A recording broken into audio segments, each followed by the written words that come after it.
Action! My friends, welcome. Wow. We are so excited that you are with us because this is The Pastors of Pain. We are a radio show. We are a podcast available on all of your varying podcasting. Stillwater! We would like to propose our producer, our executive producer, Jay McCrae, noted Stillwater DJ.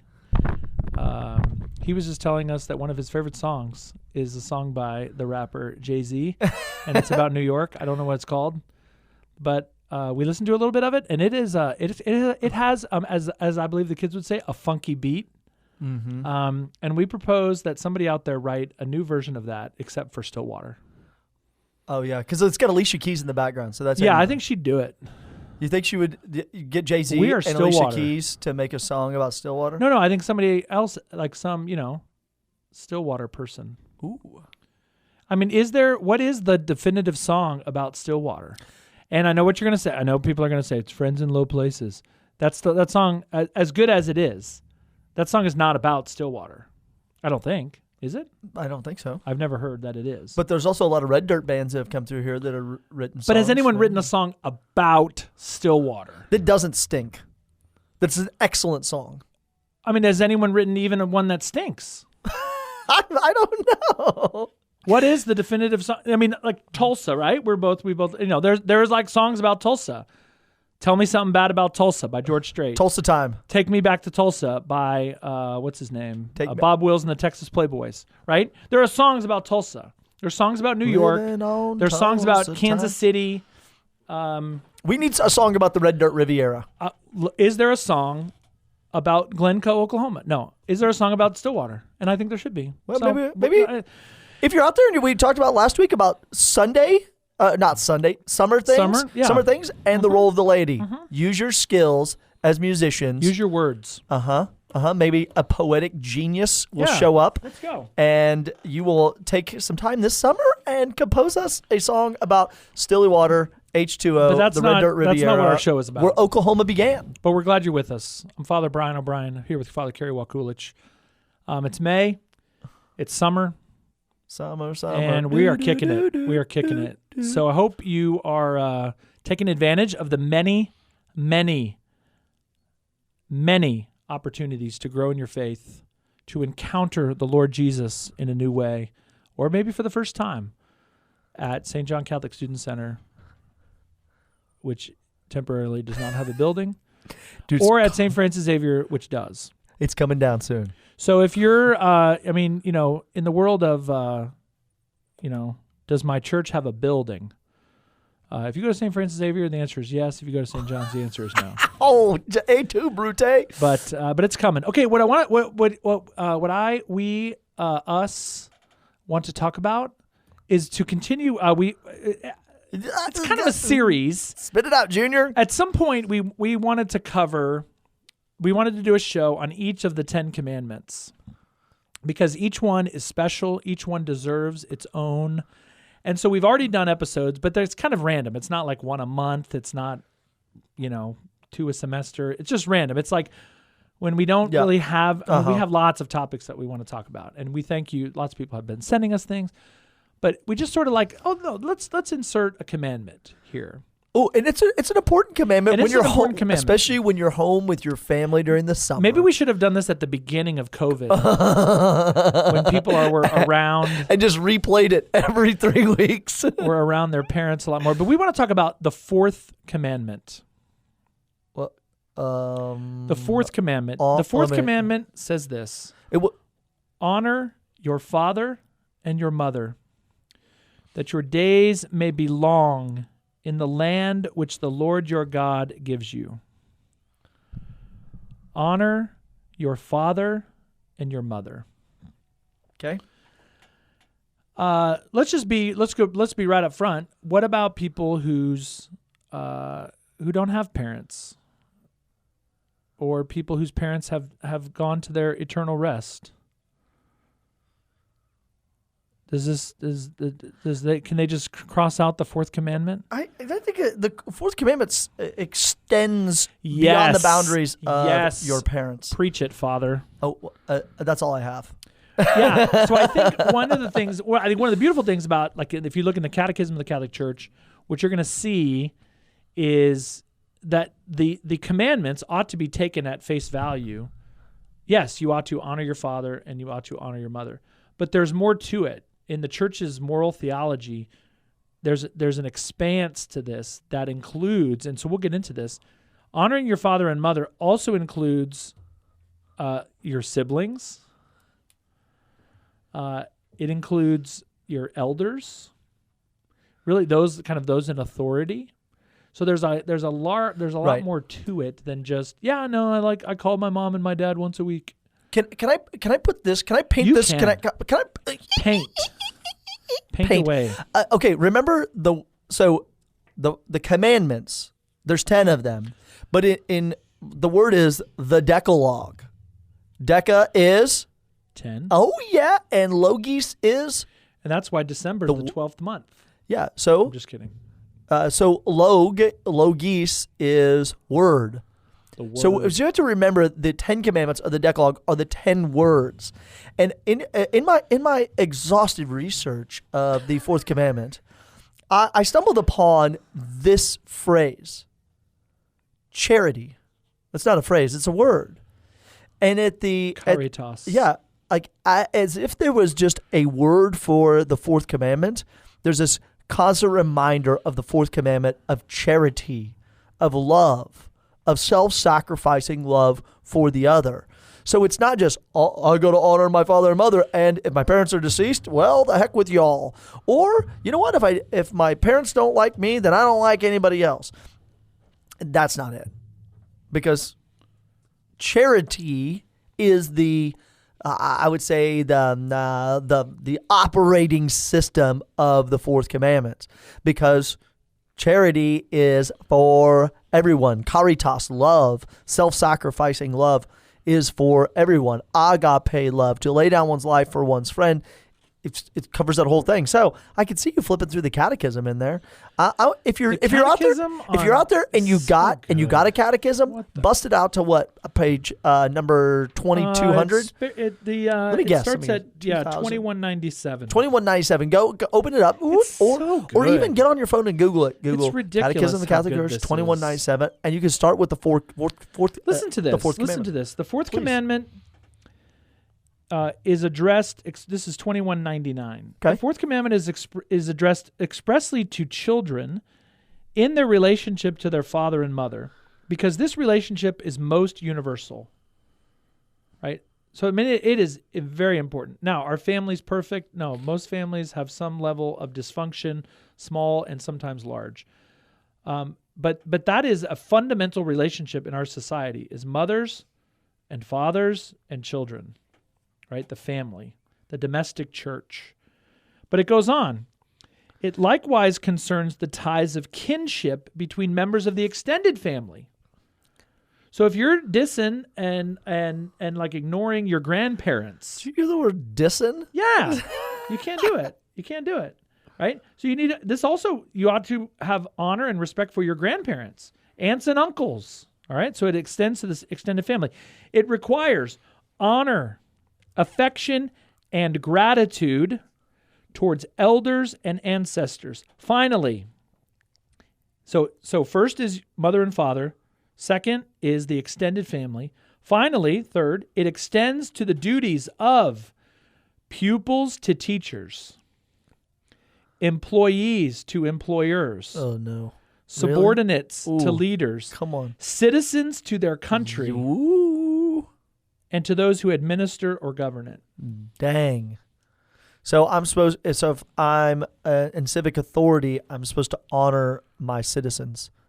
So it actually presupposes that. Actually, the very next line. That's good.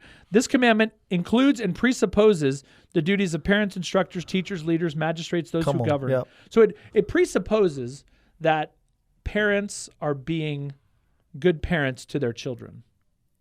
That's the norm. Is that always the case? Of course not. But that's a separate, yeah.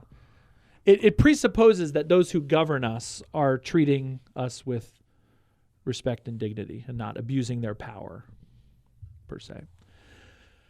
So it has more. So, but I think we ought to talk about just. I mean, I think especially in your case, kind of let's talk about college kids and their parents.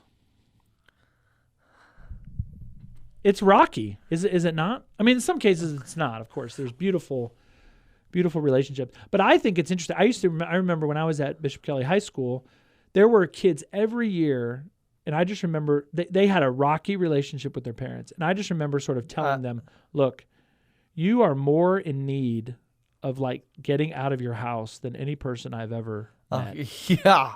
And so college, and in some cases, I've kept in touch with a number of students.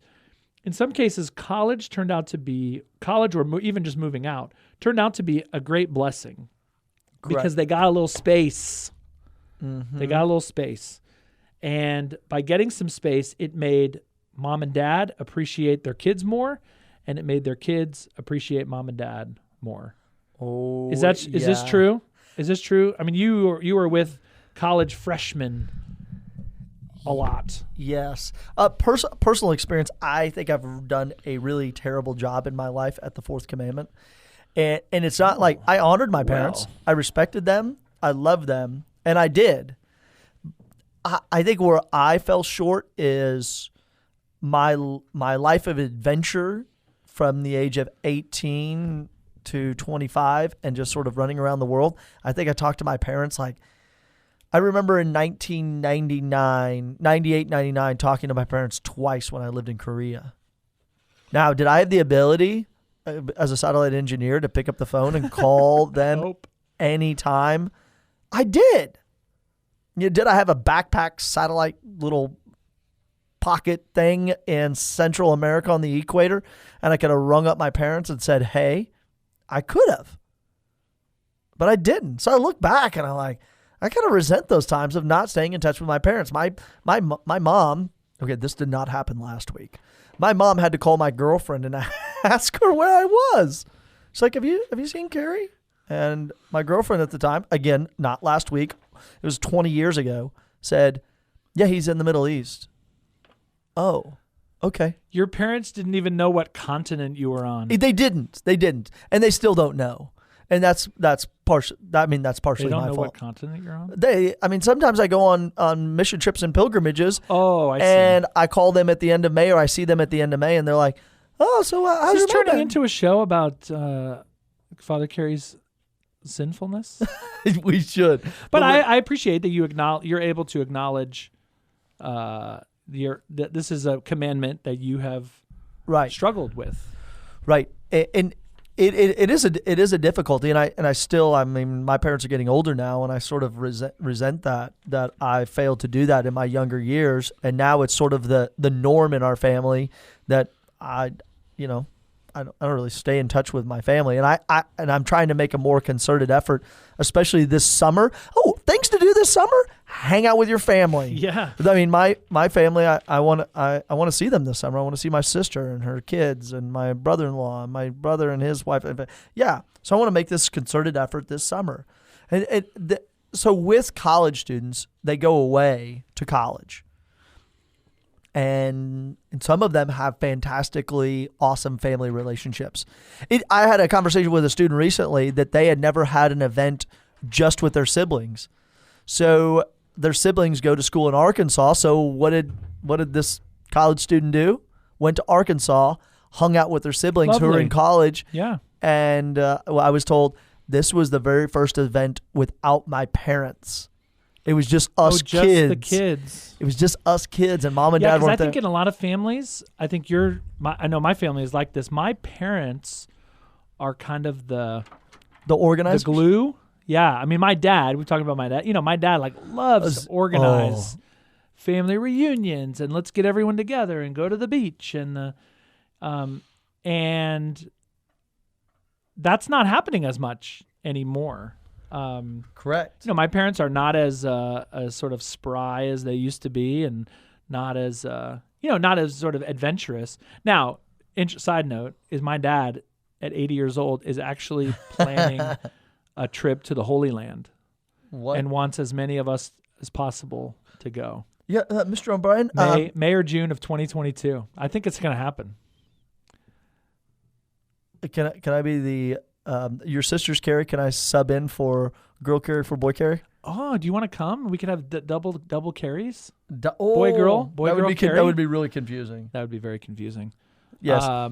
So the idea that I think it happens in a lot of families is that it's the parents that are kind of the glue, but the kids only relate to each other in so much as they relate through their parents. But then what do you do when your parents are gone? It's y'all.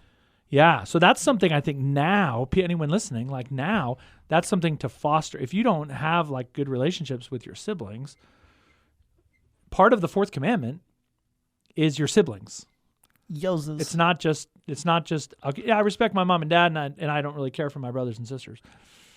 Yowzers. Then you got fun. what we like to call fourth commandment problems. Yowzers. Okay? Now Okay. let's talk about this is, I think, a great line. And this is true of anyone of any age. If you are 8 years old and you listen to our podcast, or if you are 60 years old and you listen to our podcast, this is going to apply to you. And it's the duties of children to their parents. Okay? You ready for this? This is catechism number... Catechism 2217. Turn it. As long as a child lives at home with his parents, the child should obey his parents in all that they ask of him when it is for his good or that of the family. Okay, that's important. That's important. Children should also obey the reasonable directions of their teachers and all to whom their parents have entrusted them. Okay.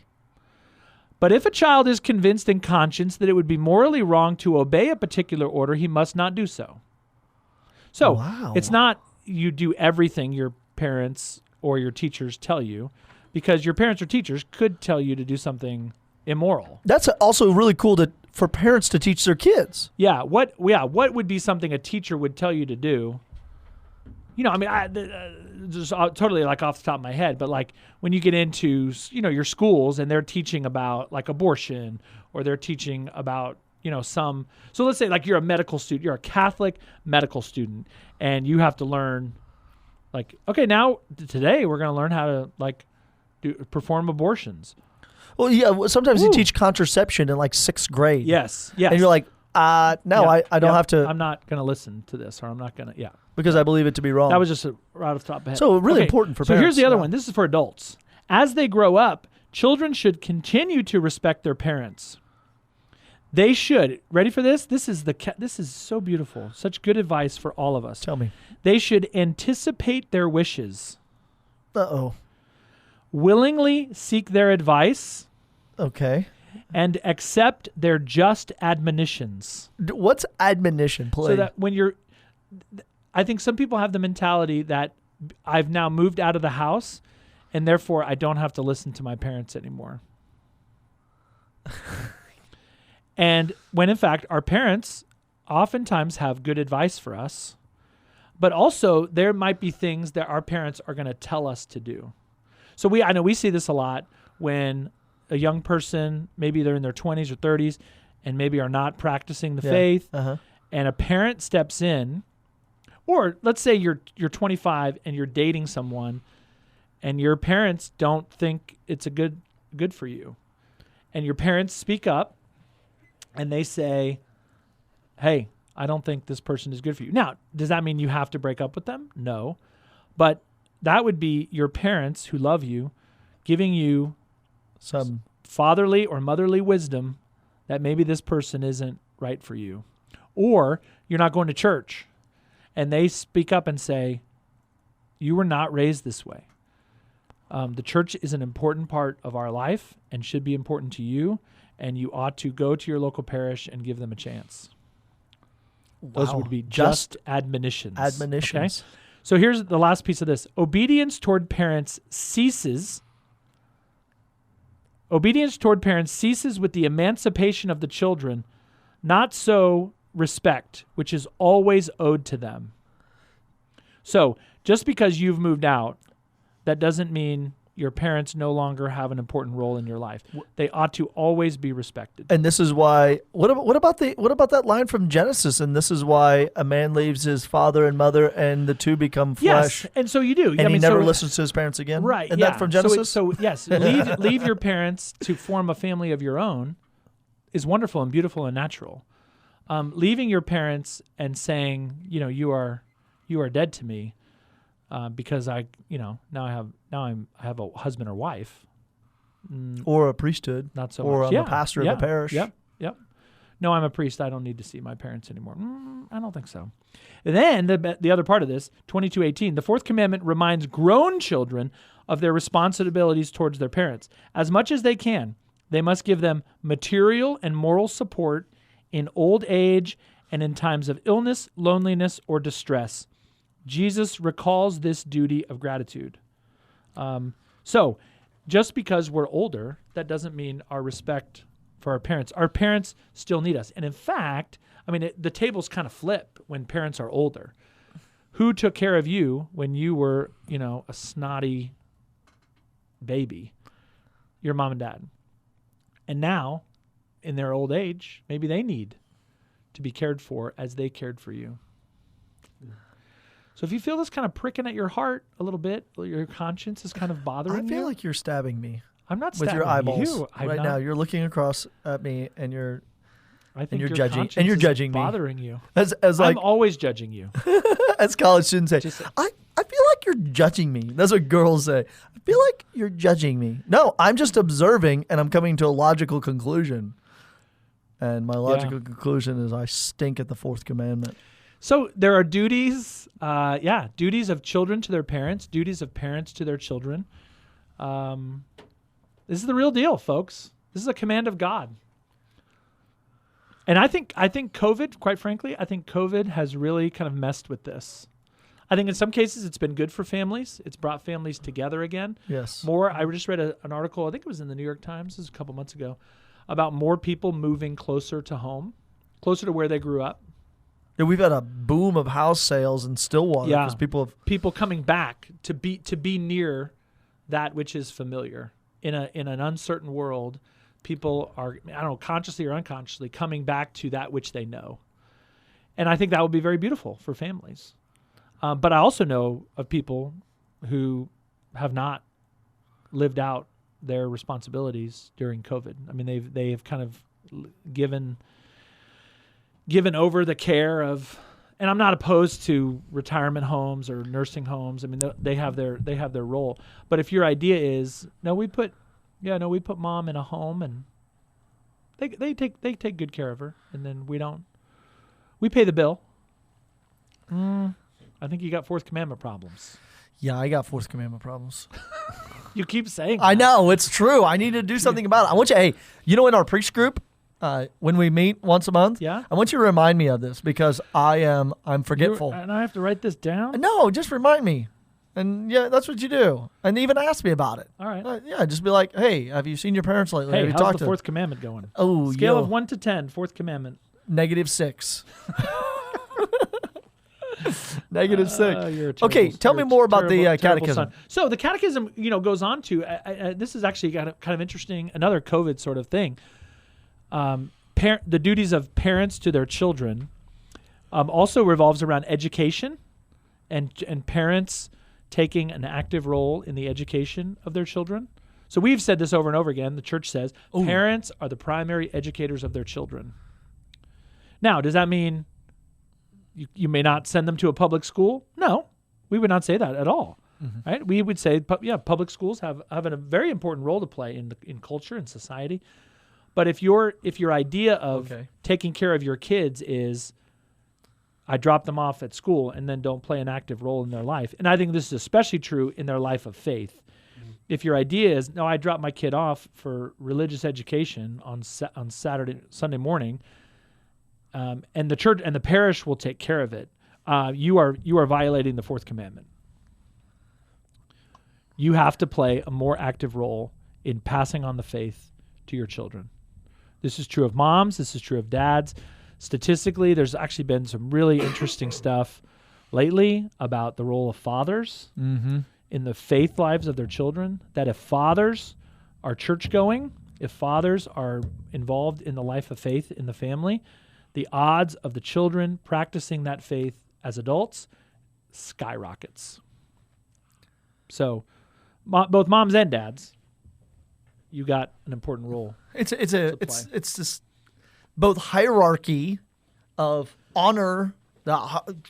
You have to honor your parents, and it's what do they call that? Subsidiarity. It's like you go down to the lowest denominator, and you're like helping these people out too. You can't just like look. Is that the right word? Subsidiarity? Yeah. Well, that things ought to take place at the lowest level possible. Right. And I mean, the example I use: if you have a pothole on your street, you don't call the president. you call it. You call the mayor or your city councilor, the lowest level, right? If I have a problem with, I don't like the mass times at my parish, I'm writing a letter to Pope Francis. Right. No, you talk to your pastor. I have a problem with the way something happening at my parish. Right. Now, same thing. I have a problem with the way the Pope is operating. I'm going to go talk to the parish council. No, take it up. Take it to the top. And what I like about this honoring your father and mother, even talking about this, is, even Aristotle knew that it was at the family, that little group, where everything was affected in society. Everything sort of changed the culture from there. So if we rebuild this beautiful relationship of parents with each other, of that caritas, of that, like the life of love flowing through them, which is the Holy Spirit, then it extends out into the children, extends out into the grandchildren, it goes out into the economy and the local world. And so that the family as the cell of society. Yeah. The domestic church. And so what's lived inside the church, which is this divine life, is also supposed to be lived inside the family too. Yep. The domestic church. Honor. I think. So here's a great line, 2226 of the Catechism. Okay. Family catechesis precedes, accompanies, and enriches other forms of instruction in the faith. Parents have the mission of teaching their children to pray and to discover their vocation as children of God. The parish is the Eucharistic community and the heart of the liturgical life of Christian families. It is a privileged place for the catechesis of children and parents. Whoa. So where's the privileged place of catechesis for the children and parents? The parish. The parish. For them together. So parents teaching their children. Got it. And then the parish teaching children and parents. What you're doing during the summer. Especially around the Eucharist, yes. And then from that, parents teach their kids at home. Yep. And then this is, I think, this just a beautiful... I think sometimes kids, so this is whether you're college students or 8-year-olds or 60-year-olds, I think we don't think enough about the role that children play in helping their parents grow. And I think this is one really beautiful thing I've seen in your world, and that is college students enlivening their faith at St. John's and then bringing that home. Oh, yeah. Even converting their own family. So listen to this. Children in turn, this is 2227. Oh, yeah. Children in turn contribute to the growth in holiness of their parents. Mm-hmm. Each and everyone should be generous and tireless in forgiving one another for offenses, quarrels, injustices, and neglect. Mutual affection suggests this. The charity of Christ demands it. Wow. So children, college students, or anyone, have a role to play in the growth of holiness of their own parents. Yes. But I think we see it as like this total one-way. You'll be obedient to me and do what I say. I have a role to play in the growth of holiness of my own parents. Yes. Not just because I'm a priest. But you're part of this because family. I'm their son. And you're in this family. Yeah. And I think the best way to do that, just is by example. So there's so much there. I really recommend this the Catechism on the Fourth Commandment. There's so much there. But if this has been a problem for you, you can bring these. I would suggest bringing these things to the sacrament of reconciliation. If you've violated the Fourth Commandment in some way, be reconciled. Are you telling me this is what I need to do? I'm just talking to you because we have a show together. And we live in the same casa. Your conscience is bothering. It is. It is. Holy cow. All right, we got to go. But live the fourth commandment. It's good stuff. It's good for you. Peace.